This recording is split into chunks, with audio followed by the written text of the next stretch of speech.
Primeira carta de Paulo aos Coríntios, capítulo 13, verso 11. Apenas o verso 11. Amém? Todos acharam? Vou ler na NVI, tá, pessoal, que está em cima. Diz assim, a primeira carta de Paulo aos Coríntios, capítulo 13, verso 11.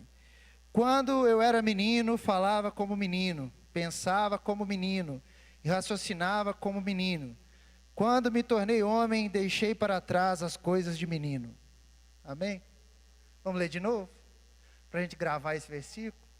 O versículo fala de amor, né? Mas eu gosto dessa parte. Verso 11, diz assim, está lá na tela, vamos ler todo mundo junto? 1, 2, 3. Quando eu era menino, falava como menino, pensava como menino e raciocinava como menino.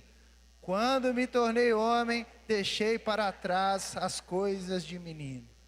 Feche seus olhos, Senhor. Nessa noite, Pai, nós oramos, engrandecemos o Teu nome, Pai. Nós sabemos que o Senhor tem uma palavra para conosco nessa noite. E Deus, eu sei, Pai, que a Tua palavra é Tua, Senhor, e não vem de nós. Que nessa noite o Senhor possa comunicar ao coração dos Teus filhos, ao meu coração. Que nós possamos sair daqui renovados, Pai, ainda mais alegres, Senhor, e felizes na presença do Senhor. Ó Deus, que o Senhor possa nos sustentar nesse dia e trazer renovo espiritual para os nossos corações, trazer palavra nova, trazer maná do céu para nós, porque eu sei que a Tua palavra está aqui, a Tua presença é real no nosso meio. Ó Deus, que o Senhor possa ouvir cada clamor, cada necessidade. Ó Deus, que aquilo que eu não puder falar, o Teu Espírito Santo alcance os corações. Deus, eu sei, Pai, que eu não tenho nada a oferecer, mas eu sei que o Senhor é o dono de tudo, de todas as coisas. E nessa noite nós já Te exaltamos aqui, declaramos que Tu és santo, declaramos que o Senhor é exaltado. E nessa noite nós continuaremos exaltando o Teu nome, a grandeza da Tua santidade. Ó Deus, eu oro para que cada coração receba nessa noite, Senhor, o calor do Teu Espírito Santo, que receba, Senhor, em seu coração a chama viva que há em Ti, Senhor. Ó Deus, que o Senhor possa falar conosco nessa noite, e que nós possamos sair daqui, Senhor, cheios da Tua presença, em nome de Jesus, amém. Pode se assentar, glória a Deus, glória a Deus. Estou aqui no primeiro dia, na minha primeira participação no Geração Viva. Eu estava viajando, cheguei hoje, e eu não pude participar com os irmãos. Eu vi uns vídeos, e eu fiquei acompanhando assim de longe, doido para estar aqui, né? Todo ano a gente não programa nada no carnaval, mas esse ano eu tive um trabalho para fazer e acabou chegando hoje. E eu perdi assim, fiquei de longe, né, Wellington? Do sábado e domingo do Geração Viva, mas eu sei que foi uma bênção, que Deus falou grandemente aqui com os irmãos. Eu tenho uma palavra aos irmãos, e eu custei ter um título para ela, mas tive hoje à tarde. A palavra é: assuma as suas responsabilidades. E é para mim também, tá bom? Eu estava em terceira pessoa, em primeira pessoa, não sei qual pessoa, mas a palavra é: assuma as suas responsabilidades. Amém? E nós vamos correr um pouquinho nesse assuma as suas responsabilidades aqui. Nós estamos na época de carnaval, irmão, e é uma época de que ninguém quer ser responsável por nada nesse mundo. Já ouviu falar que o ano só começa, que dia? Quinta-feira ou quarta-feira, depois das cinzas. Não é assim? A quaresma vai começar. Isso é para todo mundo no geral que não é crente. E pessoas são crentes, pessoas católicas, são crentes. Acreditam, leia a Bíblia, a mesma Bíblia que ser quase igual. Tem umas diferençazinhas de uns livros lá que a gente não acredita, mas no geral tem a mesma mensagem. São irmãos que acreditam nessa Bíblia aí que você está lendo. E que quarta-feira vai passar uma cinzinha na testa. Pessoas que nesse momento estão andando por aí em bloquinhos de carnaval. A gente passou por Belo Horizonte hoje, falei com a minha esposa, a gente pode passar por dentro de Belo Horizonte, não tem muito bloco de carnaval. Blocos de carnaval, as pessoas estão aí, pessoas que estão aos seus desejos da carne. Nós estamos na época de carnaval, a gente não pode deixar de dizer que é uma festa da carne. Meus filhos normalmente não vão na sexta-feira de carnaval na escola, porque tem carnaval na escola. Já mandei bilhete para a escola de gente que é crente, eu já mandei bilhete. Eu não posso mudar o fato da escola ter sua cultura, mas eu posso mudar o fato da minha família não participar dessas coisas. Sempre foi assim. Tem uma vez que a gente mandou um bilhete avisando para a escola, Gente, muito legal, a escola é diversa, a escola aceita a diversidade, né? Dia da família, eu acho muito interessante a escola ser diversa, respeitar todo mundo, todas as diferenças. Mas seria muito interessante respeitar essa diferença do dia de carnaval não ter festa de carnaval na escola, ser no sábado, sábado letivo, como é o dia da família. Não é na sexta, é no sábado. E nossa mensagem ficou lá até hoje, aí meus meninos não vão para a escola. Porque tem o sábado de carnaval, tem a sexta de carnaval. Nós precisamos começar a assumir as nossas responsabilidades enquanto cristãos. Começa em ir nossos filhos para a escola e começa a gente olhar para que de fato nós podemos mudar. E o que a gente pode mudar começa dentro de casa. Dificilmente você vai mudar a situação que está ao seu redor. Dificilmente, irmãos. Você pode gritar, brigar na rede social, você pode fazer bagunça por tudo quanto é lado. Nós vamos ser taxados de muitas coisas e não vai causar mudança. Mas tem alguma coisa que a gente pode mudar. Isso se chama assumir as nossas responsabilidades. E essas responsabilidades, elas começam a mexer ao nosso redor. Porque nós começamos a ser questionados e fazer diferença. Só que quando você faz diferença, não é muito legal não, Mero. Às vezes é muito mais fácil viver na zona de conforto. É muito mais fácil, porque as pessoas não te questionam, Márcio. Por que sua filha não vai na sexta de carnaval, se todos os coleguinhas vão? Aí você tem que explicar o porquê. E você tem que ser educado ainda a explicar esse porquê, para não escandalizar o irmão. Não pode chegar, porque isso aqui é uma festa. Não, é porque assim, assim, assado. Eu sou pai de criança pequena, na minha época não tinha essas coisas não, mas hoje em dia tem festa de Halloween. Parece que isso virou um inferno, todo lugar tem festa de Halloween. Desculpa aí, quem faz, tem assistindo pela internet, me perdoe, amigo. Mas a gente não concorda muito com festa de Halloween. Na época do Halloween é só a misericórdia, César. Bate na minha porta, porque nossos amiguinhos. E aí ainda eu falo para meus filhos assim, isso não é coisa de Deus. Eu falo que não é de Deus, às vezes não levo para a escola, não faço. Ainda eu estou fazendo isso. Mas vai chegar um dia que a Bebela, Mateuzinho vai chegar diante de mim e fala, por que não, papai? Quando eu era menino, fazia coisa de menino. Quando eu sou adulto, o que eu faço? Eu me torno adulto, eu me raciocino como adulto. Vai chegar um momento que eu vou ter que explicar para ela, com todas as palavras, todas as letras, o que é o carnaval, o que é o Halloween, o que é isso, o que é aquilo, o que é a fé dela, o que ela se baseia, por que ela se comporta assim. Hoje ela não precisa saber disso. Simplesmente eu a protejo. Há um momento na Bíblia que algumas pessoas precisaram se posicionar de uma forma muito evidente. E eu quero falar desse momento, de gente que precisou ser adulta na Bíblia. Quero te levar lá a história de Neemias, Esdras e também Zorobabel. Um tempo bíblico muito difícil, porque era um tempo onde tudo estava em ruínas. Se você pegar o texto, abrir sua Bíblia no livro de Neemias, te convido a ler Neemias e Esdras, né? Textos que muitas vezes a gente pula da Bíblia, mas são textos que falam de um momento pós-exílio de Israel.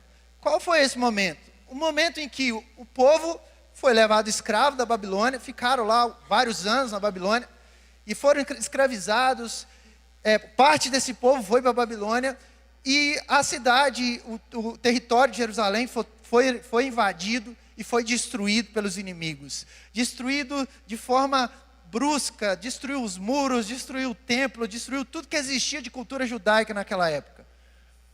E se você ler a Bíblia, você vai perceber, né, lá Deus leva várias pessoas de Jerusalém para a Babilônia, como Daniel, como outras pessoas que foram, como Neemias, vai lá para a Pérsia. Essas pessoas são tiradas, a elite de Israel, e é levada para outros reinos, para aprender um pouco das suas outras histórias, para aprender um pouco daquilo que era falado em outras culturas.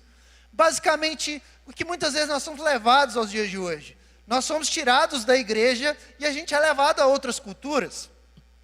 A gente assume determinados cargos, determinados papéis na sociedade. Nós assumimos esses papéis, porque faz parte de nós, enquanto cristãos, cidadãos, antes de tudo pessoas, partilharmos das coisas desse mundo. Nós não somos do mundo, mas nós partilhamos das coisas do mundo, já dizia o texto bíblico.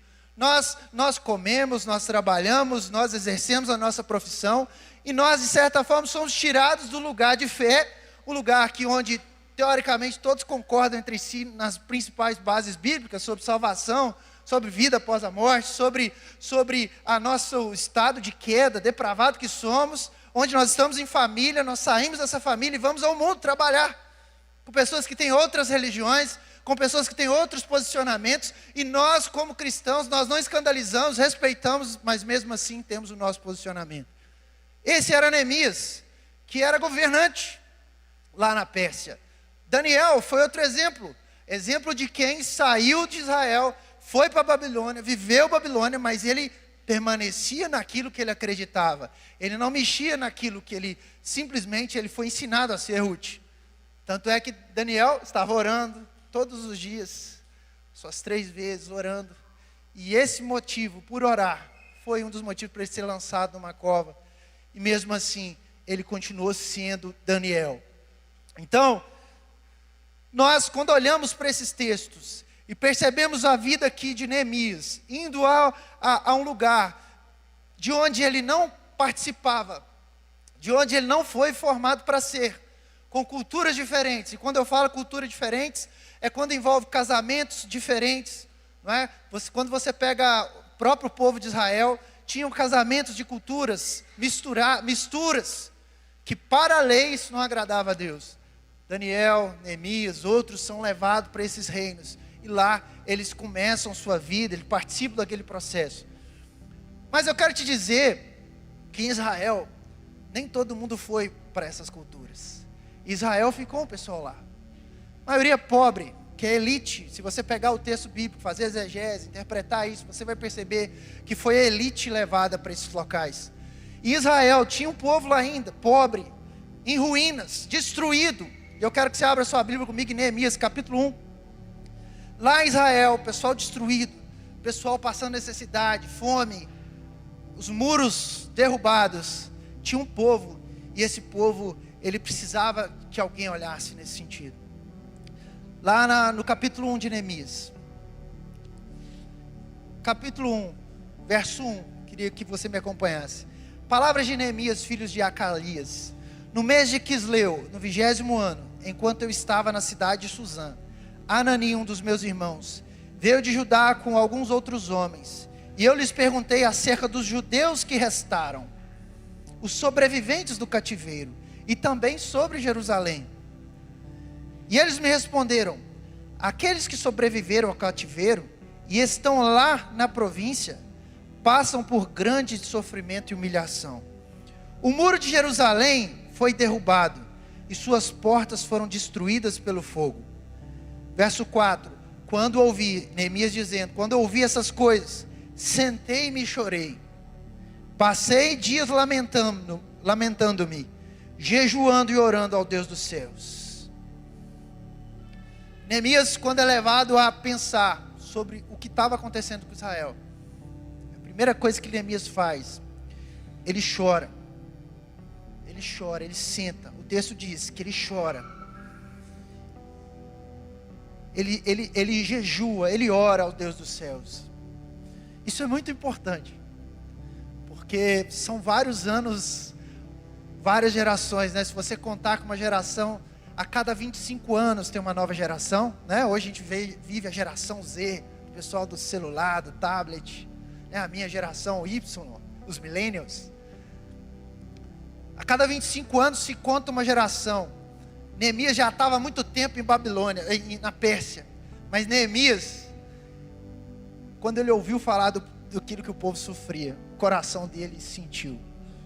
E é interessante demais, porque quando ele entra na dor do povo que estava sofrendo, na dor da sua comunidade, ele chora, ele ora, ele jejua, e ele clama a Deus, para que Deus pudesse dar a ele resposta sobre aquilo. E ele faz uma oração, que o texto aqui eu não vou ler com você. Ele ora a Deus, e pede Deus para que orienta, pede o Senhor para que mostre a ele. Uma oração que, se nós fizéssemos, a gente falava em línguas, só de ler o texto. Mas ardia no coração de Neemias a chama do Espírito Santo no coração dele.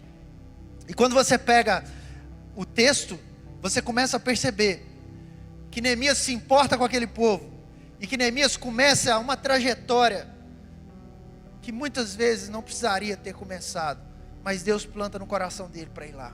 Neemias, um ser humano como eu, como você, tem os seus erros, mas Neemias busca do Senhor, ele chora.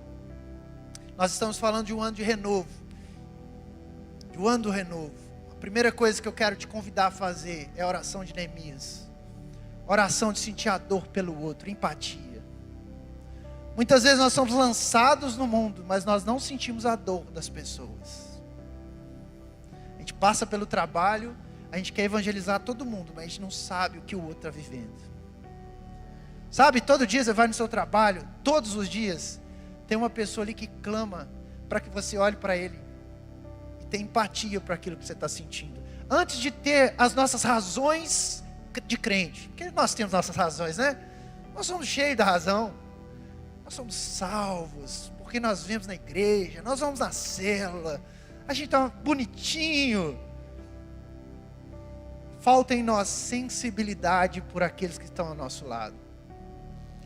Neemias, ele assume uma responsabilidade tão difícil, porque ele estava bem, ele era copeiro do rei. Teoricamente, estava num papel importante ali naquele lugar, mas ele sente uma necessidade, ele ora, ele chora por aquele outro, ele lamenta. E ele ora ao Deus dos céus, pedindo ao Senhor orientação nesse sentido. Neemias, ele olha e pensa que ele poderia fazer algo por alguém. Em ano de renovo, nós precisamos começar a olhar para as dores de quem está aos nossos lados. Nós vivemos uma época que nós olhamos só para nós mesmos, para aquilo que nós temos, para aquilo que nós queremos, para os nossos próprios planos. Tem pessoas ao nosso redor, dentro da igreja, fora da igreja, que queriam estar vivendo o que a gente vive hoje. Pessoas que estão sofrendo por situações que nós já vencemos. É hora de nós assumirmos nossas responsabilidades com quem está ao nosso lado. É hora de olhar para o irmão, olhar para o seu colega de trabalho, e muitas vezes nós olhamos com um olhar julgador. É hora de cair esse julgamento nos nossos olhos e entender que ele é uma alma preciosa para Jesus e que nós possamos levar vida a ele. É hora de nós sermos sensíveis. Casamento, quando você discute com a sua esposa, com o seu marido, sei que todo mundo passa por isso, eu passo, normal. Há dias que a gente bate cabeça à toa, né? Aí você fica naquilo, por quê? Aí você sai de perto, vai lá dentro, toma água, por que eu estou batendo cabeça esse negócio à toa? O que a gente faz? Vai lá, ô meu bem, me perdoe aí, estava de cabeça quente, estava cansado. Às vezes você não dormiu, às vezes você está com fome, né? Às vezes está no momento hormonal. Acontece.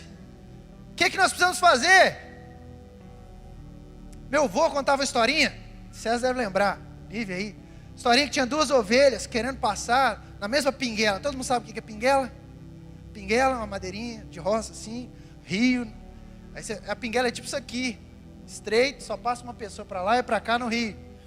Meu avô conta essa história, eu nunca esqueci, que tinha 2 ovelhinhas querendo ir, e aí uma encontrou com a outra, ficou batendo cabeça e ninguém andava, rio do outro lado. Até que uma decidiu descer para a outra passar, passou e ela foi.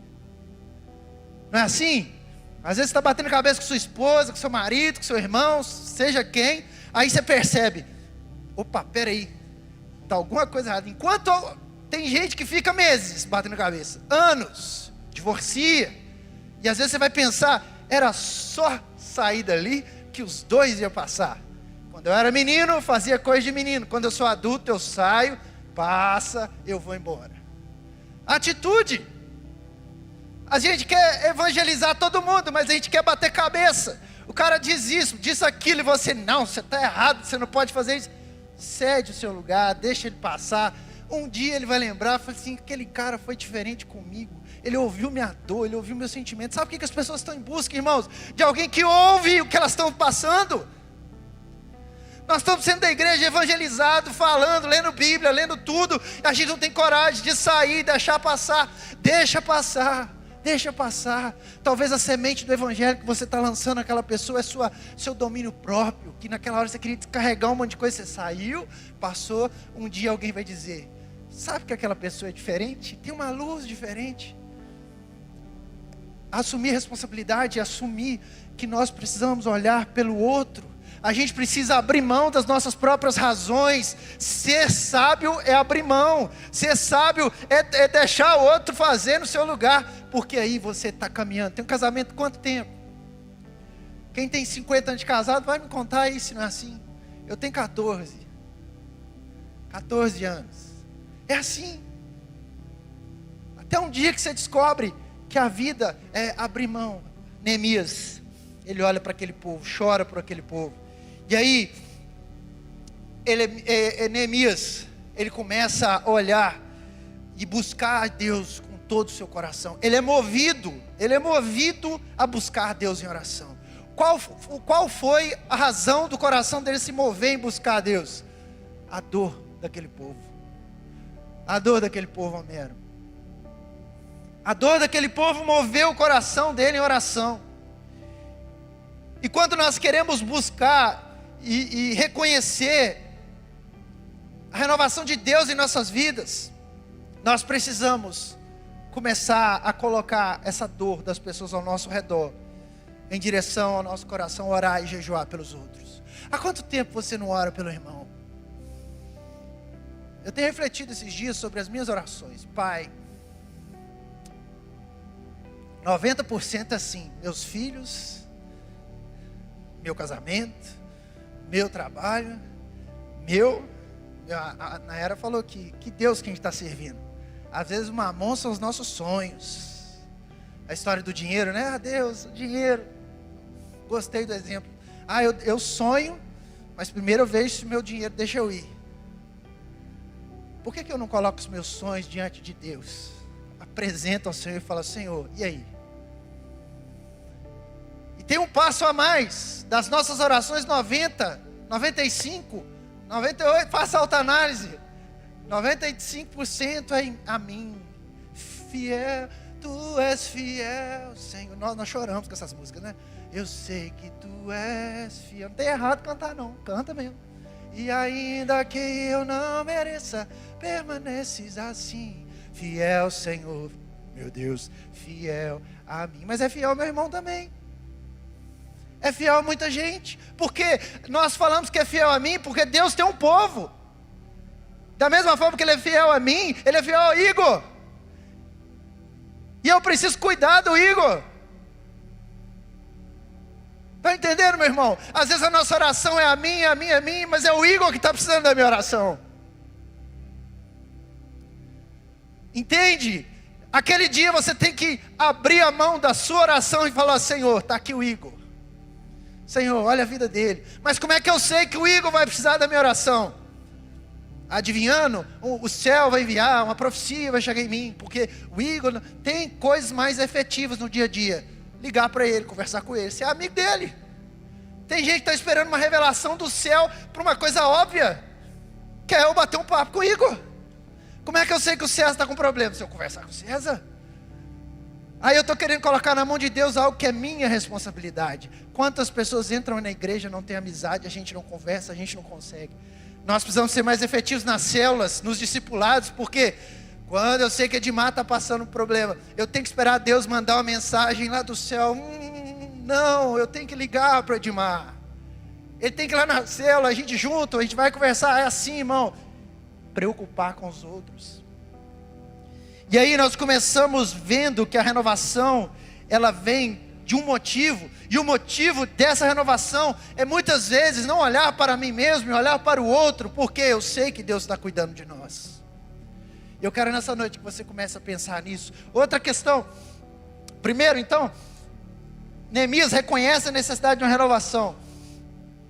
Após essa necessidade, então é muito maravilhoso. Se você, já quero pular lá para o capítulo 9 de Neemias.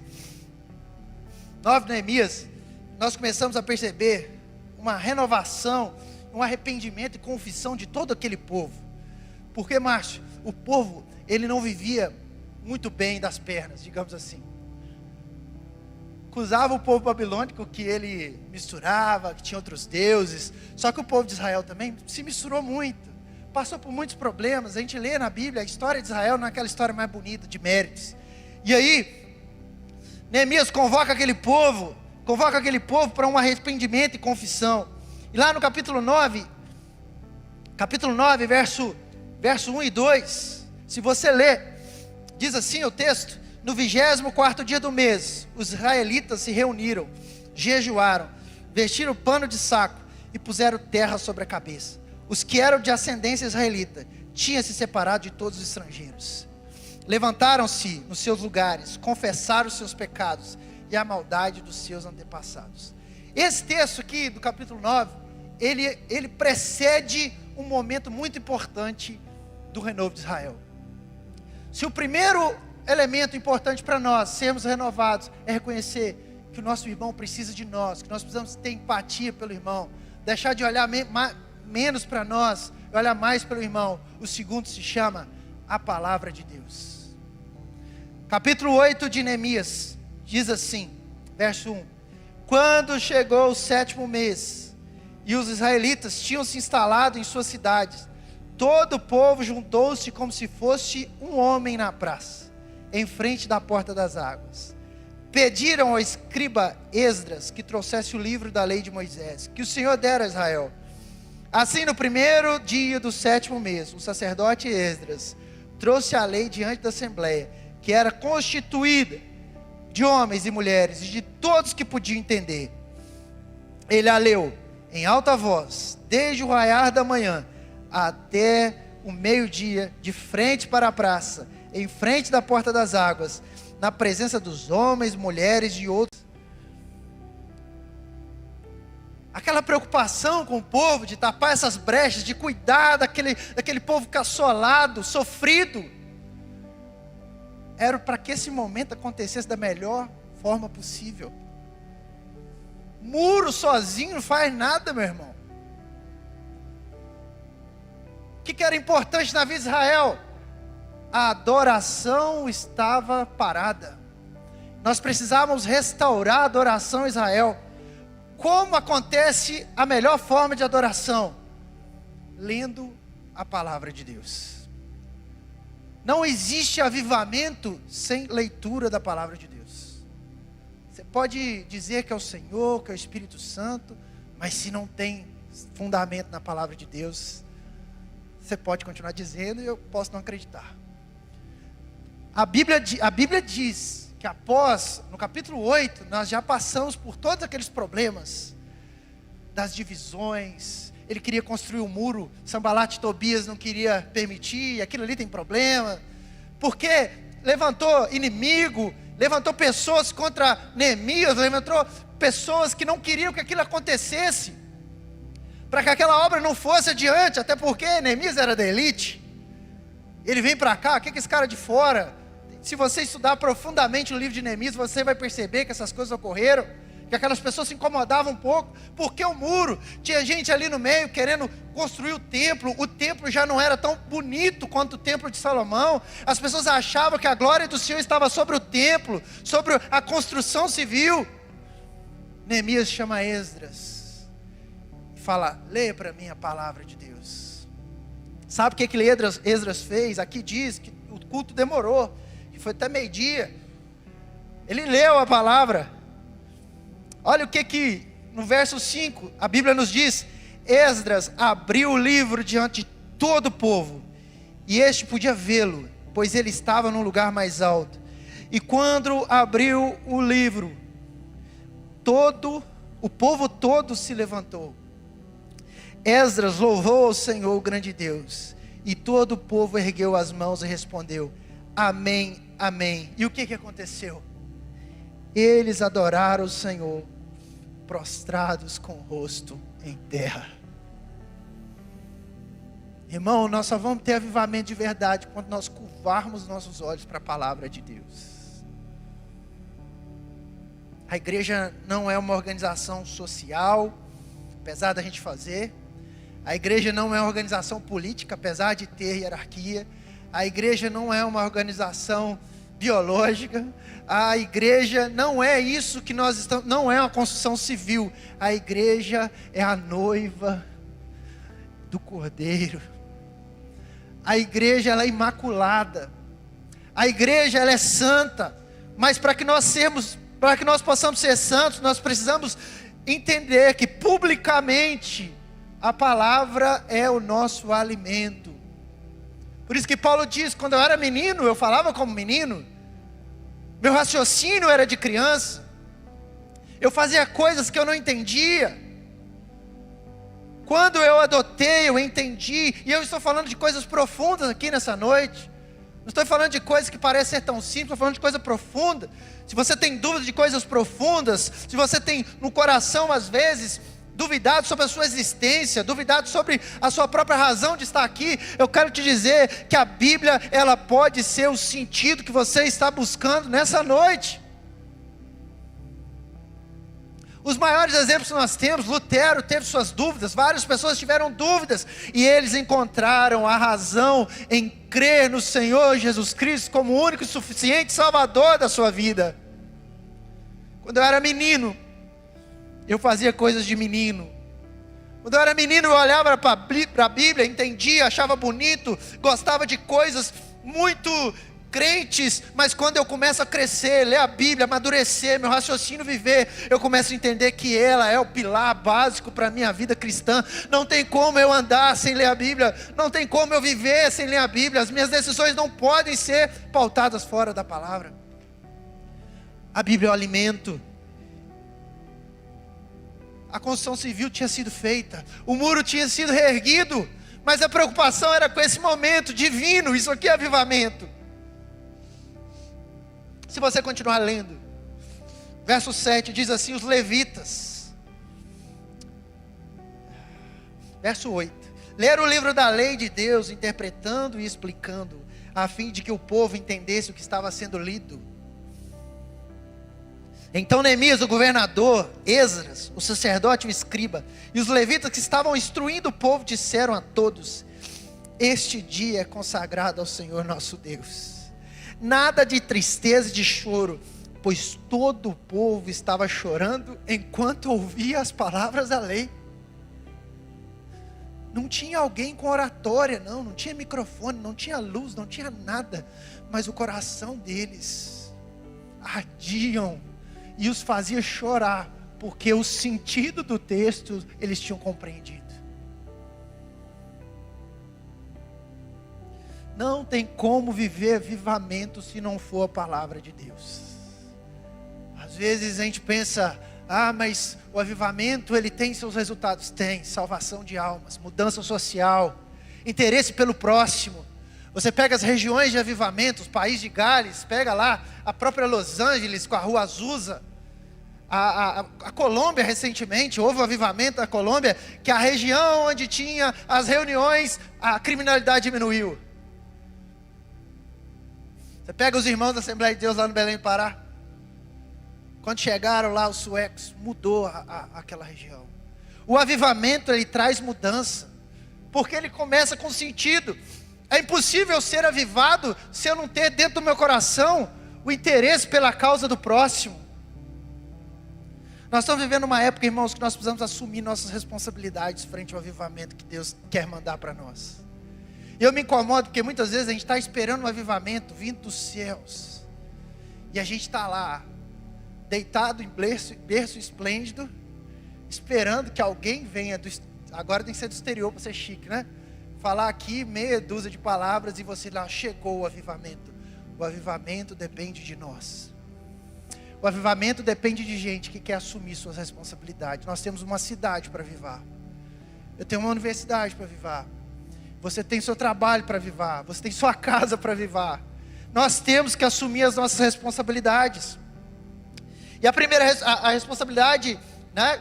Primeiro, preocupar com o próximo. Segundo, arrependimento, confissão. Por isso que nós lemos o capítulo 9. Eu estou caminhando para terminar. O capítulo 9 vai falar que o povo é levado ao arrependimento e confissão. Sem arrependimento e confissão, não continuamos o processo. Eu li a Bíblia, o que a Bíblia vai trazer? Arrependimento e confissão. Nayara leu, aqui é importante. E ela orou: precisamos nos arrepender da nossa relação com o dinheiro. Precisamos de mudar a nossa relação com o dinheiro. Precisamos mudar a relação com as nossas autoridades. Começa pela igreja, vai pela sociedade como um todo. Precisamos mudar as nossas relações com os nossos cônjuges, com os nossos filhos, com os nossos amigos. Quais são as nossas responsabilidades? É impossível eu ser avivado, eu estar na igreja cheio, latão reluzente, se eu vou lá em casa, meu tratamento dentro da mesa, quando eu sento, eu sou um carrasco, eu sou um péssimo pai, eu sou um péssimo trabalhador, eu sou um exemplo de mau caráter. Isso não é avivamento. Avivamento, ele precede arrependimento e confissão. E para que eu possa confessar, eu preciso entender que o lugar que eu estou é capaz de aceitar a minha confissão. A Bíblia manda confessarmos uns aos outros. Mas como nós estamos? Será que estamos aptos a receber a confissão dos nossos irmãos? Será que se hoje eu te procurar e falar assim, irmão, preciso confessar aqui com você, você vai segurar? Será que você chegar diante de mim e falar, irmão, preciso confessar com você? Será que na próxima rodinha eu vou falar, cara, você não sabe o que aconteceu? Confissão, arrependimento, isso é sério. Segundo Crônicas 7,14, nós lemos muito, e a Bíblia nos diz, se o meu povo, que se chama pelo meu nome, se humilhar e orar, e buscar a minha face, se converter dos maus caminhos, então eu ouvirei dos céus e perdoarei os seus pecados e sararei a sua terra. Isso é promessa. Não há nada que você tenha feito, que você não possa confessar e ser perdoado. Por que nós carregamos essas marcas do passado e levamos ela para a vida, em vez de chegar diante do Senhor e falar, Senhor, perdoa, vou tomar o meu caminho a partir de hoje, vou seguir o meu caminho e não vou fazer isso mais. No 24º dia do mês, todas aquelas pessoas levantaram, lá no capítulo 9 de Neemias, voltei, se confessaram os seus pecados e a maldade dos seus antepassados. Quais áreas das nossas vidas nós precisamos nos arrepender, irmãos? Quais áreas nessa noite você pode olhar para dentro de si e pensar, isso eu preciso me arrepender? Talvez isso é a chave para que a gente mude muita coisa. Lá em Lucas 15, verso 7, diz assim, digo-vos que assim haverá maior alegria no céu por um pecador que se arrepende, do que por 99 justos que não necessitam de arrependimento. Sabe quando a gente lê esse versículo? Quando? Nós lemos esse versículo olhando para os pecadores que não somos nós. Na verdade, nós somos os pecadores. Eu quero estar do lado aqui do pecador, e não dos 99. Dos 99 que não necessitam de arrependimento. Eu quero estar do lado de olhar para Jesus e falar, Senhor, eu necessito da tua mão poderosa na minha vida. Se não for a tua mão, Senhor, que ai de mim se não for a tua mão, se não for o teu perdão, eu necessito, eu careço do teu perdão nas minhas atitudes. Ai de mim, Senhor, porque eu não consigo fazer de mim mesmo. Ai de mim, Senhor, nós precisamos de ter um coração que olha para Jesus como coração de arrependimento, coração de pecador. Senhor, receba a meu coração, receba a minha vida como sacrifício. Ou, Senhor, perdoe os meus pecados que o Senhor já fez por mim, mas perdoe-me. Nós não podemos olhar para isso, para esse texto, a parábola do filho pródigo, e achar que nós somos lá o pai que está recebendo. Nós somos esse filho à beira da estrada, que muitas vezes negligenciamos tudo que Deus nos dá. Todas as vezes que nós ganhamos, nós temos em mãos, ou a maioria delas, se for por nossa vontade, nós negamos a cruz. Mas sim, nós olhamos diante de Deus com arrependimento. Qual área da sua vida você precisa de arrepender? Quer um avivamento dentro da sua casa? Arrependa-se. Eu preciso arrepender. Eu preciso assumir a responsabilidade de pedir perdão. Perdão. Se é com os irmãos, a Bíblia diz que você não pode nem ofertar se você tem problema com o seu irmão. Peça perdão primeiro. Vai lá, conserta. É a palavra, responsabilidade. Nós precisamos refletir sobre quais áreas da nossa vida é preciso ter arrependimento. A Bíblia diz de Zaqueu. Qual foi a mudança de Zaqueu? Qual a área da vida dele? Ele abusava das pessoas, cobrava juros que não poderia ter. O que ele faz depois que ele aceita Jesus? Ele diz, eu vou restituir aquele que eu causei mal, eu restituo. Às vezes você está diante da sua vida e fala, Senhor, o que eu preciso? Olhe a Deus e diz isso. E para encerrar, capítulo 10 de Neemias. Eu falei 2 vezes para encerrar. Dizem que na terceira ou quarta, né, César? A gente encerra. Capítulo 10 de Neemias. Ele vai reafirmar a aliança daquele povo com Deus. Capítulo 10, lá no verso 29. Verso 29. Diz assim: agora se une a seus irmãos, os nobres, e se obrigam sobre a maldição e sobre o juramento a seguir a lei de Deus, dada por meio do servo de Deus Moisés, e obedecer fielmente a todos os mandamentos, ordenanças e decretos do Senhor, o nosso Senhor. Prometemos não dar as nossas filhas em casamento aos povos vizinhos, nem aceitar que as filhas deles se casem com nossos filhos. Quando os povos vizinhos trouxerem mercadorias ou cereal para venderem no sábado ou em dia de festa, não compraremos dele nesses dias. Cada 7 anos abriremos mão de trabalhar a terra e cancelaremos todas as dívidas.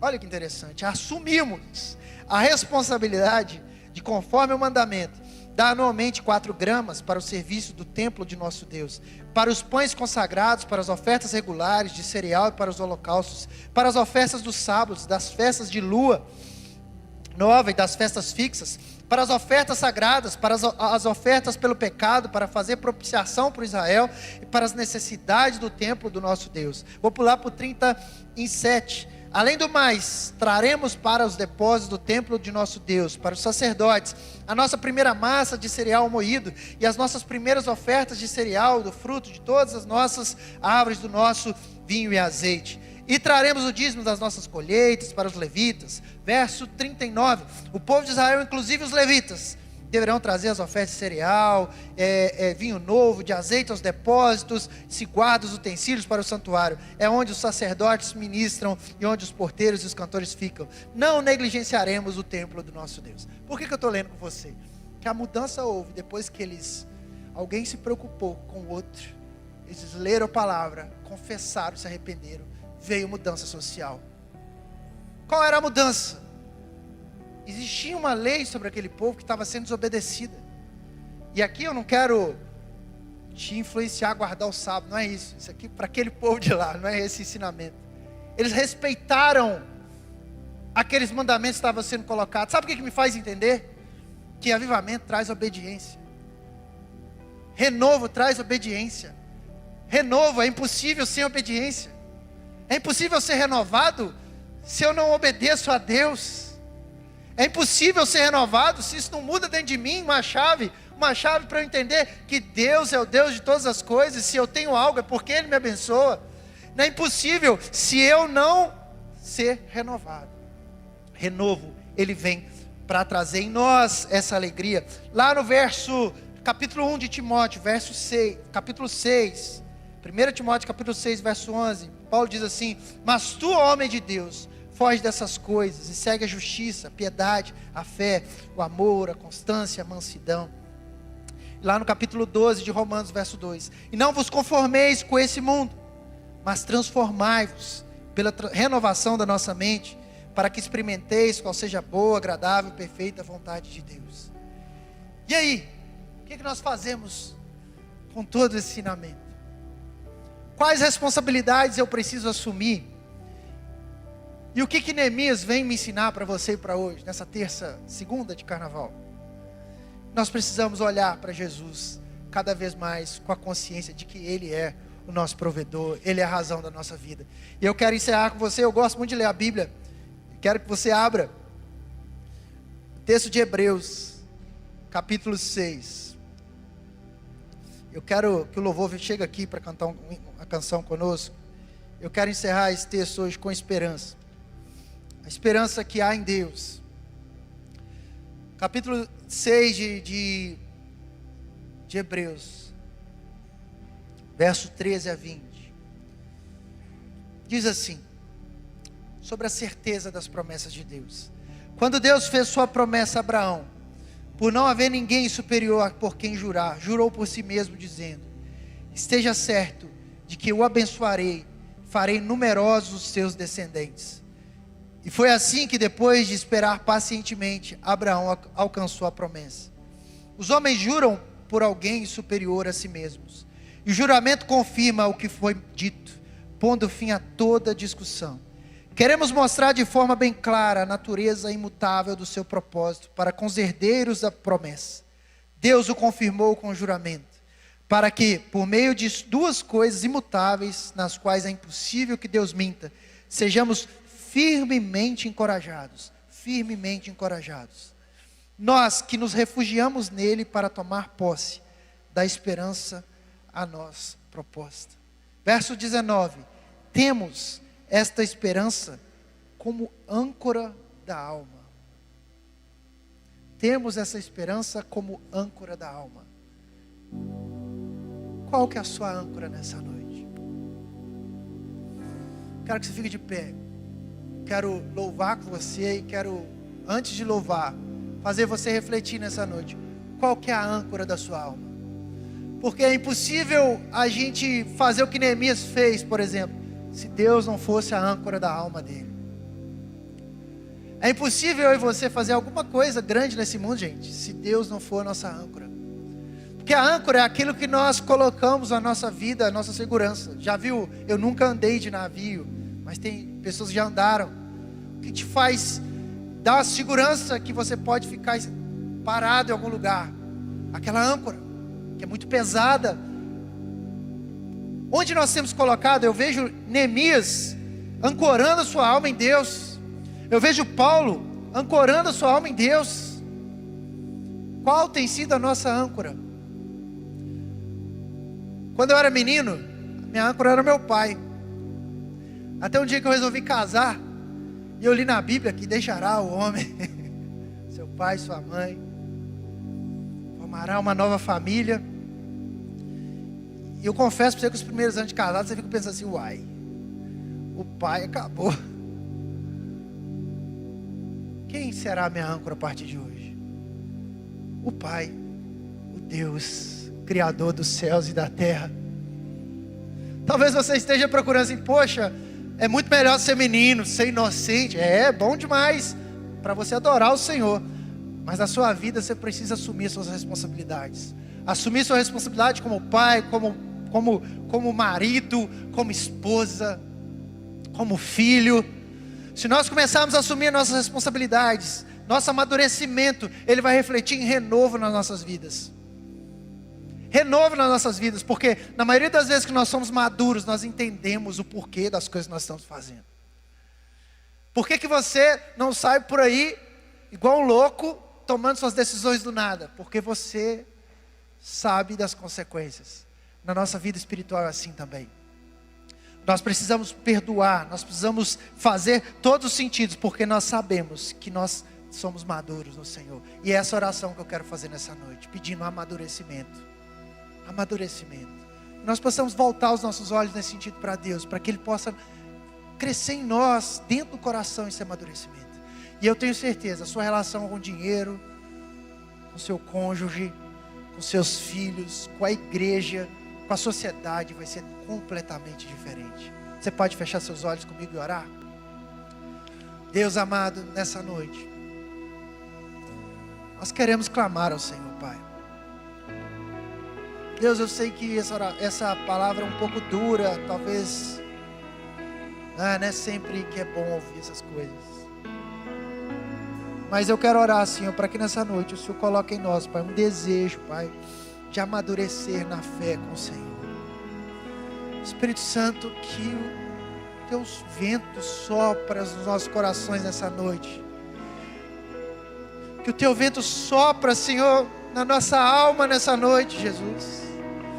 Com essa mensagem, que nós precisamos olhar pelo outro, sentir as dores do próximo, nos colocar no lugar deles, orando por eles, indo às casas deles, sendo amigo, sendo uma força, sendo um apoio, sendo, Senhor, sendo alguém de confiança.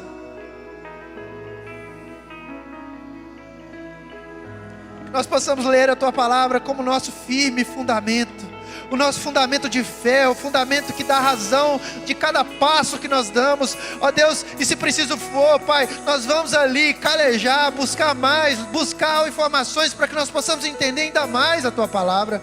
Ó Deus, que o Senhor venha encher os nossos corações pelo desejo de ouvir a Tua palavra. Senhor, não o desejo pelo ouvir, Senhor, a oratória de alguém, mas que ouça a Tua palavra, a Tua voz que está aqui dentro, a Tua voz que nos impulsiona a viver uma vida, Senhor, em santidade, uma vida regenerada na Tua casa, na sociedade. Ó Deus, nos usa através da Tua palavra, Senhor.